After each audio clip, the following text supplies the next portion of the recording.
go'aan ma ka tahay qalbigeeda inay siyaasad raayso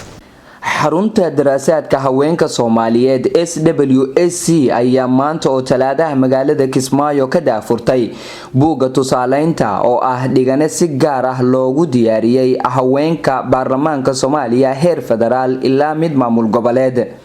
waxaa madasha ka qayb galay mas'uuliyiin ka tirsan gudoonka baarlamaanka Jubbaland qaar kamid ah haweenka hadda u hanqaltaagaya kamid noqoshada xukuumadda cusub ee dhawaan la filayo inuu soo dhiso madaxweynaha Jubbaland Axmed Maxamed Islaam Axmed Madoobe.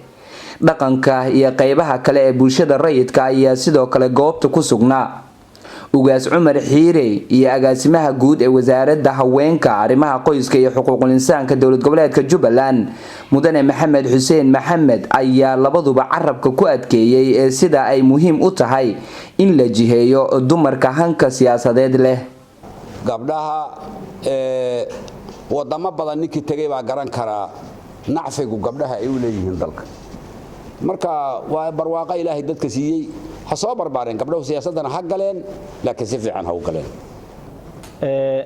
waxa ku qoran buugan dhowr gabdhood oo ah hal abuurla leh waxa kamid ah Dr. Saxaawo Dhiblaawa kamid ah dadka ku xusun Faaduma Qaasim Dayib ayaa ku xusun waxa ku xusun Fawziya Xaaji Aadan oo noqotay wasiirkii amuraha dibadda Soomaaliya iyo waxa ku xusun dhowr gabdhood kale waxa ku xusun Ilhaan Cumar oo gabar Soomaaliya marka waxaan filayaa hadii buugan aad darstaan oo akhrisaan wax badan inuu idinka saacidi kara gabdhaha xildhibaanimada raadinaya iyo kuwa siyaasadda dhow iyo mid fogba kale mustaqbalka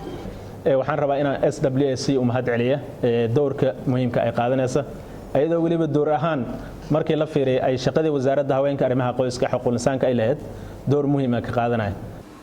mudanayaasha kale ah Dr. Shire Cabdi Maxamed ahna gudoomiyaha gudiga arrimaha bulshada baarlamaanka Jubbaland iyo Faadumo Faarax Aadan ayaa dhankooda soo dhaweeyay buug gacmeedkan waxayna tilmaameen inuu xoojinayo doorka iyo mas'uuliyadda baarlamaaneed ee haweenka Soomaaliya guud ahaan. SWSC aad bay u mahadsan yihiin qobarada ka soo shaqeysay waxaan isleeyahay waa tilaabo hore loo qaaday waa tilaabo ku dayasho leh waa tilaabo wax qabad leh waa tilaabo dhiirigelin haweenka Soomaaliyeed u leh waa tilaabo hore u qaadayso gabdhaha Soomaaliyeed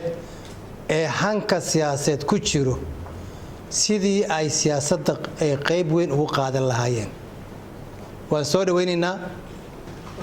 waa tiirka nolosha la'aantood waa abaar gabdhaha Soomaaliyeed waa dawlad waa qaran waxaan rabnaa marka adigoo maasan buugan wuxuu sheegayaa habraaca loo maro qof gabadha hanka siyaasadeed ku jirto wadada ay marleed ku saxayaa waxa weeye gabdhaha markii la tabantaabiyo ayaga isturuntureeyo siyaasadaha maanta iyo waxyaabaha hardamhayo rag waa tashaday maanta gabadhi buuggaas loo gacanta ku dhigto meesha loo maro maaragtay maxaa la yiraahdaa siyaasadda hal meel oo ka maqan male intaas kaliya inaad xafido kuna dhaqanto baad guul ku gaari kartaan marka guuleysta waana u mahad celinayaa dadkii soo daabacay iyo juhdiga iyo maskaxda badan dadkii galiyay hawshan. Faadumo Faarax Aadan oo la dhaariyay maalintii shalay ahayd kadib muran muddo sanad ka taagnaa khilaaf u dhaxeeyay beesha ay ku matasho baarlamaanka Jubbaland ayaa ka sheekeysay sida tababaradii SWSC siin jirtay uga caawiyeen helidda booskeeda golaha shacabka. seminaarkan kii ka horeeyay waan daalanaa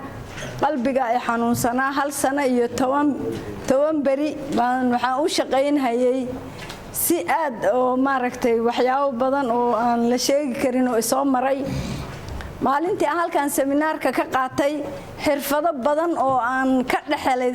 baa isla maalintiiba ka shaqeeyay 5 bari iguma qaadan inaan maxaa la yiraahdaa kursiga dib u soo hanto waxa ku mahadsan maaragtay xubnaha ka shaqeeyay arintaas SWSC oo maaragtay door weyn ka qaadatay haweenka. gudoomiye ku-xigeenka labaad ee baarlamaanka Jubbaland Cabdi Baaley Xuseen oo barnaamijka daahfuray ayaa SWSC ku amaanay hawsha wanaagsan ee ay qabatay isagoo haweenka kula taliyay inay akhriyaan xogta dhiganaha ku qoran. xaqiiqdii doorka haweenka ee halkan lagu soo muujiyay waa ku mahadsan yihiin ciddii soo samaysay ama fikirka keentay, laakiin waxa ku habboonaa waxa aan qaba in buugga ku xigo uu noqdo mid han madaxweyne aad ku raadinaysaan ee aad uga gudubteen wasiir iyo baarlamaan inuu noqdo. taas ayada horta waan idinku boorinayaa. tan kale waxaan u mahad celinaynaa SWSC juhdiga iyo maskaxda iyo maalka iyo muruqa isugu geysay buuggaas aqoon kororsiga ee ugu tala gashay gabdhaha Soomaaliyeed meel kasta ay joogaan. waan soo dhaweynaynaa, waan ugu hambalyeynaa. buuggana waa noo daahfuran yahay, yuusan noqon mid dhulka la dhigo, ha noqdo mid laga faa'iideysto, waqtina la siiyo. Assalaamu calaykum waraxmatullaahi wabarakaatuh. Xarunta Daraasaadka Haweenka Soomaaliyeed ayaa dhisaysay awoodaha hogaamineed ee haweenka Soomaaliya tan iyo markii la aasaasay. in ka badan 30 haween ah kuwaas oo ka faa'iideystay aqoon kororsiyadii hay'adda ayaa xilligan xubno ka noqday baarlamaanka federaalka iyo kuwa maamul goboleedyada. Cabdullaahi Xuseen Kilas, telefishinka caalamiga Ariel, Kismaayo.